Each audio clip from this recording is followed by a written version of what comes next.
Flop रही। शेफाली वर्मा जिनकी बात कर रहे थे मोनू, पिछले मैच में बढ़िया इन्होंने खेला, लेकिन इस मैच में इन्होंने अच्छा नहीं खेला और जिस तरीके से पहली मतलब बिना रन्स बनाए आउट हो गई, खाता तक नहीं खोल पाई। और वहीं बात अगर करें ऋचा घोष की, तो 4 रन इन्होंने बनाए 5 गेंदों का सामना करते हुए, तो बैटिंग कोलैप्स देखने को मिला। कोलैप्स और उनको साथ भी नहीं मिला यार, इन्होंने साथ देना चाहिए था, चाहे ऋचा घोष हो या फिर स्मृति मंधाना हो, क्योंकि दोनों ने एक तरफ से जब आपके रन बना रहे हैं, खड़ी है वो रोड्रिक्स, उसको साथ चाहिए था किसी ऐसे प्लेयर का जो उनके साथ खड़े रहे। लेकिन सिर्फ 80 रन और 16.2 ओवर, यानी कि पूरे ओवर भी नहीं खेल पाई आपकी पूरी टीम। सो आई थिंक ये डिसअपॉइंटिंग परफॉर्मेंस है। और ये देखिए दूसरे जीत के साथ ही इंग्लैंड जो है सीरीज जीत गया 3 मैचों की। और अब देखिए अगला मैच भी वैसे कल है और उस मैच में कई सारे चेंजेस भी होंगे इस टीम में।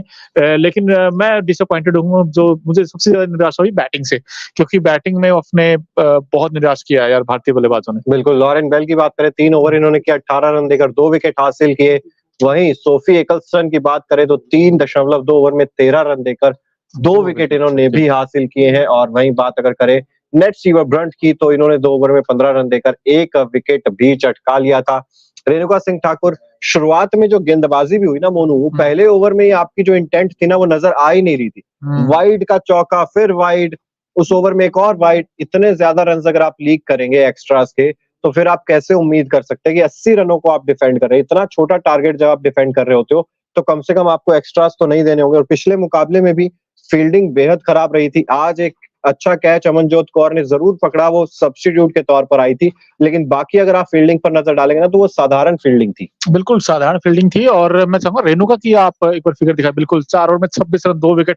इन्होंने जो 2 विकेट निकाले थे, प्रेशर एक बार आ गया था इंग्लैंड के ऊपर, लेकिन फिर वही दूसरी एंड से आपने लीक रन कर दिए, जैसे आपने बताया कि आगाज पहले ओवर में रन, पहले ओवर में इन्होंने लीक 6 रन दिए थे शायद, वाइड के 6 रन दे दिए थे। तो बिना गेंद डाले 6 रन हो गए थे इंग्लैंड। जब आप 81 रनों के लक्ष्य का पीछा कर रहे हो और बिना गेंद पे आपको 6 रन मिल जाए, पहली वाइड थी, उसके बाद वाइड का चौका था, तो ऐसे में आप ये उम्मीद नहीं कर सकते, आपको संतुलित रहना पड़ेगा। लेकिन दिशाहीन गेंदबाजी हुई है वो। लेकिन देखिए 81 बनाने से 73 पे 6 हो गया था इंग्लैंड का स्कोर भी एक्स में। आपको लगता है 15-20 रन एक्स्ट्रा होते तो उस मैच में रोमांच आ सकता था? बिल्कुल, अगर 15-20 रन एक्स्ट्रा होते आपके पास, तो आप डेफिनेटली इस मुकाबले को अपने नाम कर सकते थे। सोफिया डंकले जिन्होंने 9 रन बनाए 13 गेंदों का सामना करते हुए।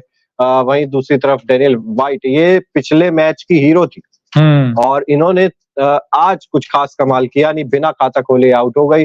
नेट सीवर ब्रंट जो दूसरी बड़ी मैच विनर थी पिछले मैच की, दोनों ने अर्धशतक लगाए थे, आज आपने दोनों को खामोश कर दिया। लेकिन उसके बाद एलिस कैप्सी ने, मैं तारीफ करना चाहूंगा इस खिलाड़ी की, 21 गेंदों में 25 रन बनाए, सूझबूझ भरी क्रिकेट खेली, अपना विकेट इतनी आसानी से दिया नहीं और एक एक डबल सिंगल डबल करके रन निकालती रही और मैच को ले गई। बिल्कुल मैच को ले गई और ये 12 ओवर के अंदर ही ये मैच फिनिश कर दिया इन्होंने।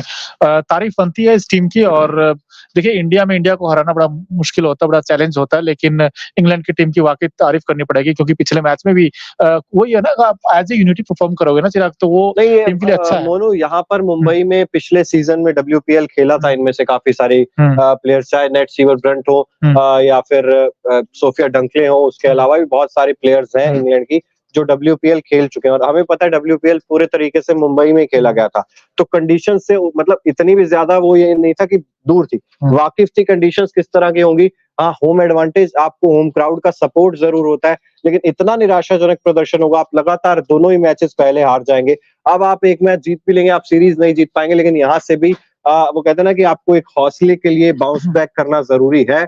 अगर आप व्हाइट वॉश क्लीन स्वीप हो जाते हैं, तो फिर बहुत ज्यादा निराशा हाथ लगेगी। बिल्कुल निराशा हाथ लगेगी। और देखिए आज मैं तो बैटिंग का फिर बार-बार यही कहता हूँ कि इंडियन टीम के लिए जो सेटबैक किया है बैटिंग ने किया है, क्योंकि 2 बैट्समैन सिर्फ डबल डिजिट में गए हैं। इसके अलावा किसी बैट्समैन ने वो इंटेंट दिखा विकेट पे खड़े होने का, ना वो उस तरीके से वो विदाउट फुटवर्क, मतलब एक जगह खड़े-खड़े वो आउट होने का प्रयास किया। और 3-4 आपके टॉप ऑर्डर सारे के सारे एलबीडब्ल्यू आउट हुए चिराग। मतलब या तो अक्रॉस द लाइन मार के शॉट आउट हुए हैं, या तो इस तरीके का इंटेंट जब तक आपके बैट्समैन रन नहीं बनाएंगे तो टीम स्ट्रगल करेगी। और आज भी देखिए स्ट्रगल इसलिए किया क्योंकि आपके रन बोर्ड पे कम थे। अगर 110 115 होते तो मेरा अभी मानना है कि टीम इंडिया फाइट कर सकती थी, क्योंकि 73 पे आपने भी 6 आउट कर दिए थे। सो ये एक दिक्कत रही है चिराग में। बिल्कुल दिक्कत रही है। और अगर आप देखेंगे ना, तो जिस तरीके से फुटवर्क इंग्लैंड की टीम ने दिखाया, वैसा आपने नहीं दिखाया। और लास्ट के ओवर से वो भी फंसते, जब खास तौर पर जब दीप्ति ने 2 बॉल में 2 विकेट निकाल दिए थे, तब एक बार लग रहा था कि क्योंकि 8 रन चाहिए थे तब वहां से, और अगर एक आध विकेट वहां से और मिल जाता तो पासा पलट सकता था, लेकिन वो कहते हैं ना बहुत देर हो गई थी, वो विकेट्स आते आते बहुत देर कर दी थी। रेणुका सिंह ठाकुर ने अच्छा ओवर किया था दूसरा, लेकिन उससे पहला ओवर जो था वहीं पे ही कहीं ना कहीं आपने मोमेंटम लूज कर दिया था। जब आप छोटे टोटल्स डिफेंड कर रहे होते तब आपको एकदम वो कहते हैं ना कि मुस्तैद रहना होता है फील्डिंग में, आपको एक एक रन की कीमत पता होनी चाहिए। और वो जो आप बात भी कर रहे थे कि ये हाथों के अंदर से चौके जा रहे थे, जो मतलब ऐसा लग रहा था बटर मलाई मक्खन लगा के आई थी आज, फील्डिंग खराब। और जो इस टीम के हेड कोच बने अभी अमोल मजूमदार, उन्होंने भी इस चीज का जिक्र किया था कि अगर सबसे ज्यादा किसी चीज पर काम करने की जरूरत है भारतीय महिला क्रिकेट टीम में, तो वो फील्डिंग है। तो उन्होंने साफ तौर पर कहा था। और बात करते हुए भी नजर आए थे, जेमिमा रॉड्रिक्स से बात करते हुए नजर आए थे, कप्तान हरमनप्रीत कौर से मैच से पहले बात कर रहे थे। फील्डिंग कहीं ना कहीं, और लेकिन पिछले मैच के मुकाबले इस मैच में आप कह सकते हैं कि थोड़ा सा वो कस के रखा हुआ था, नकेल कसी हुई थी। लेकिन दूसरी तरफ अगर आप नजर डालेंगे ना तो उतनी ज्यादा सुधार नहीं हुई है अभी फील्डिंग में कि आप इस तरीके के छोटे टोटल डिफेंड कर सकें। बिल्कुल, और देखिए जो भी है, लेकिन अब यहाँ से तो सीरीज जो है इंग्लैंड जीत गया है, और हालांकि ये भी हो सकता है कि अगला मैच भी जीत जाए इंग्लैंड, 3-0 से हरा दे, क्योंकि जिस फॉर्म में है यार। और उनका, जिसकी आप बात कर रहे थे ना, नेट सर्वर की, वो एक ऐसी बैट्समैन है जो रन तो बनाती है, विकेट भी लेके जाती है। पिछले मैच में उन्होंने बड़ा इंप्रेस किया था, आज भी इंप्रेस किया, प्लेयर ऑफ द मैच थी। और जिस तरीके से नेट सीवर्ड ब्रंट लगातार बल्ले के साथ कमाल की पारी थी यार, वो डेनियल वेट के साथ मिलकर उन्होंने जो पार्टनरशिप की थी और उसके बाद विकेट चटकाए थे, 197 बना दिए थे इंग्लैंड ने। 2 पे 2 होने के बावजूद, उसके बाद भी आप 197 बना दिए, और उसके बाद विकेट भी लिए उन्होंने। और आज भी देखिए 16 रन तो आज ही बनाए उन्होंने बैटिंग से, और विकेट भी निकाले। लेकिन यार सवाल वही रहेगा बार बार कि चाहे शेफाली वर्मा हो या फिर स्मृति मंधाना हो, और हरमनप्रीत के ऊपर बड़े सारे सवाल है। कैप्टन है, और इस कैप्टन के रन नहीं आए सिर्फ दोनों मैचों में। हाँ, पिछले मैच में इनफैक्ट वो लगा था कि वहां से कुछ उम्मीद थी कि मैच निकाल देंगे अगर शेफाली वर्मा का साथ देती, लेकिन तब भी खराब शॉट। और हमें पता था कि एक्लस्टोन के खिलाफ हरमनप्रीत कौर फंसती हैं, और लेग स्पिनर के खिलाफ इतना अच्छा नहीं खेल पाती हैं। तो ऐसे में ना ये चीज ध्यान में रखनी होगी, इस चीज पर काम करने की जरूरत है कप्तान को, और खास तौर पर स्मृति मंधाना को भी। वो जो जितना बड़ा नाम और जितना बड़ा वो कहते हैं ना कि प्राइस टैग अपने साथ WPL में भी लेकर चलती है, उस तरीके का, उस लिहाज का प्रदर्शन अब उनका आ नहीं रहा है। आउट ऑफ फॉर्म चल रही हैं। अगर फॉर्म इसी तरीके से रही तो मुझे लगता है कि कहीं ना कहीं दूसरे विकल्प पर भी जाना पड़ सकता है इंडिया को। बिल्कुल जाना पड़ सकता है, लेकिन यहाँ से चिराग अगर एक मैच बचा है, अब आपको क्या लगता है कि यार क्या इंडिया को क्या ऐसा करना चाहिए जो हरा सके इंग्लैंड को? उपेंद्र राय जी सबसे पहले तो हेलो लिख रहे हैं, आपको भी बहुत बहुत स्वागत है आपका इस लाइव स्ट्रीम में। और जैसा कि आपने पूछा कि क्या करना चाहिए इंडिया को, तो मेरे हिसाब से सबसे पहली चीज तो ये होगी कि गेंदबाजी में अपनी लाइन और लेंथ पर जो है ना अच्छे से लाइन और टाइट लाइंस पर गेंद करें। और क्योंकि पिछले मैच में भी अगर आप देखेंगे ना तो गेंदबाजी नहीं, वहां पर 197 नहीं बनने चाहिए थे, वो आपने पहले ज्यादा रन दे दिए, और उसके बाद बल्लेबाजों ने उतना ज्यादा बेहतरीन प्रदर्शन नहीं किया। वो ठीक है, आज भी वो कहता ना कि गेंदबाजों पर कम और बल्लेबाजों पर आज ज्यादा, तो दोनों डिपार्टमेंट्स में मुझे लगता है थोड़ा थोड़ा काम करने की जरूरत है।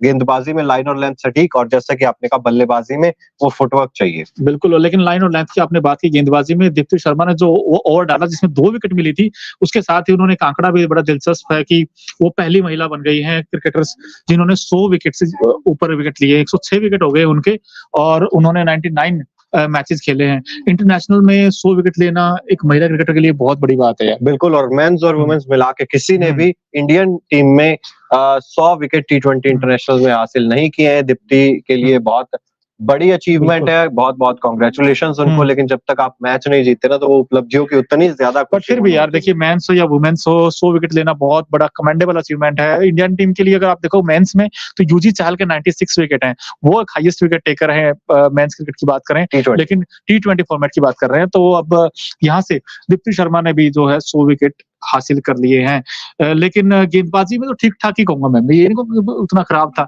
आप एक्स्ट्रास पे काम कर सकते थे, पहले मैच में गेंदबाजी में ही खराब था प्रदर्शन, पहले मैच में बिल्कुल था, लेकिन फिर भी बैटिंग आज आपकी बहुत डिसअपॉइंट किया यार बैट्समैनों ने, क्योंकि नाम इतने बड़े बड़े हैं जिन्होंने बहुत अच्छी अच्छी पारियां खेली थी। शेफाली वर्मा एक ऐसी प्लेयर है जो काउंटर अटैक करती है, लेकिन आज शेफाली वर्मा भी 0 बनाया। उसके बाद मंधाना का भी बल्ला नहीं चला, हरमनप्रीत कौर का बल्ला नहीं चला, ऋचा घोष का बल्ला नहीं चला। सो आई थिंक ये कई सारे कंसर्न है टीम इंडिया के लिए।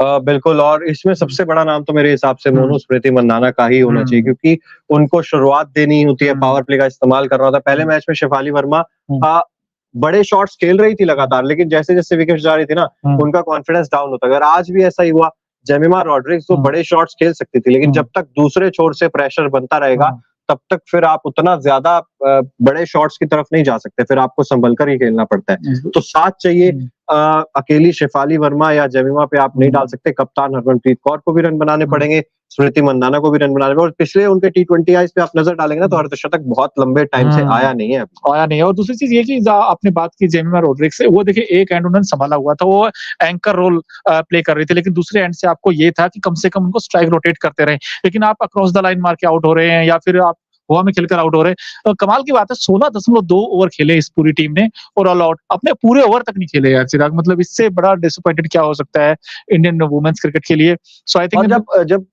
मोनू जेमिमा रॉड्रिग्स की विकेट भी गिर गई ना, तब हम इंग्लैंड के साथ भी थोड़ी सी समस्या रही थी कि जब एक छोर से विकेट गिर रहे थे तो दूसरे छोर से आप लगातार बड़े शॉट्स खेलने की ट्राई कर रहे थे, आप वो मिड विकेट के या लॉन्ग ऑन के ऊपर से निकालने की कोशिश करते, लेकिन आपको जरूरत होती है कई बार कि आप टिक कर खेले। अगर यही 4 ओवर्स जो इंडिया के बचे हुए थे, अगर इसमें आप सिंगल डबल्स करके 10-15 रन और बना लेते 4 ओवर्स में, तो निश्चित तौर पर आप ये मुकाबले में रहते, आप इसको जीत सकते थे। लेकिन वही है ना कि जो भी आ रहा था बड़ा शॉट खेलने की कोशिश कर रहा था। बिल्कुल बड़ा शॉट खेलने की कोशिश कर रहा था। फिर देखिए यही तो दिक्कत होती है ना, एक जब सेट बैट्समैन एक एंड से अच्छे रन बनाता है तो दूसरे बैट्समैनों का रोल होता है कि उनको स्ट्राइक दे, और इसमें कोच का बहुत बड़ा रोल होता है, इंपॉर्टेंट उनको बोलना पड़ेगा, उनको प्लेयर्स को आके समझाना पड़ेगा कि अपनी नर्व्स पर काबू रखें, इतनी जल्दबाजी ना करें। और अगर आप ऐसी जल्दबाजी करते रहेंगे तो फिर आपको, क्योंकि गेम अवेयरनेस जो चीज होती है ना, वो कहीं ना कहीं मिसिंग नजर आती है ऐसी स्थिति में, जब आपको पता है कि आपको 20 ओवर्स अगर आप खेलेंगे, कुछ वाइड्स भी आएंगे, कुछ एक्स्ट्रास भी आएंगे आपके पास, कुछ लेग बाइज आएंगे, आपको वहां पर खड़े रहना जरूरी है। मेन बात बिल्कुल आपने ठीक कहा, और कई सारे लूप होल्स इस टीम में, और ये भी देखते हुए कि अगले साल T20 वर्ल्ड कप भी होना है वुमेन्स का, तो आपको 2-3 चीजों पे काम करना होगा, चाहे आपकी खराब फील्डिंग हो या फिर बांग्लादेश में होना है, सब कंडीशंस में होना है, सब कंडीशंस आपको उस चीज का बेनिफिट मिलेगा, लेकिन आप टॉप का टीम तभी बेनिफिट तो नहीं मिल रहा, यहाँ बेनिफिट मिला नहीं। और देखिए टॉप टीम तभी होती है जब आपके ना सारे डिपार्टमेंट्स अच्छे हों, आपने तीनों डिपार्टमेंट्स में काम किया हो, चाहे फील्डिंग हो, बॉलिंग हो या बैटिंग हो, तो सब चीजों पे ऊपर काम करना पड़ेगा, और खासकर टॉप 3 में आपको रन बनाने पड़ेंगे।